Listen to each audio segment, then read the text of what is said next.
Shedon Kabareskrim Polri Komjen Agus Andrianto membenarkan bahwa Kombes Anton Setiawan yang diduga menerima gratifikasi kini bertugas di Bareskrim Polri.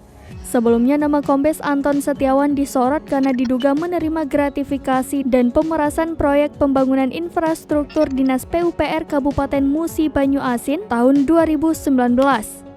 Menurut Agus, Kombes Anton Setiawan kini memang bertugas di Bareskrim Polri. Tepatnya, dia bertugas sebagai Kasubdis di Direktorat Tindak Pidana Tertentu Bareskrim Polri. Agus menuturkan pihaknya meminta Propam Polri segera mendalami dugaan tersebut.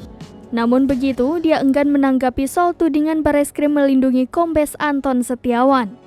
Diberitakan sebelumnya Indonesia Police Watch atau IPW meminta Kabareskrim Polri Komjen Agus Andrianto transparan dan membuka kepada publik kasus Kombes Anton Setiawan yang terlibat dalam penerimaan aliran dana dari terdakwa AKBP Dalizon.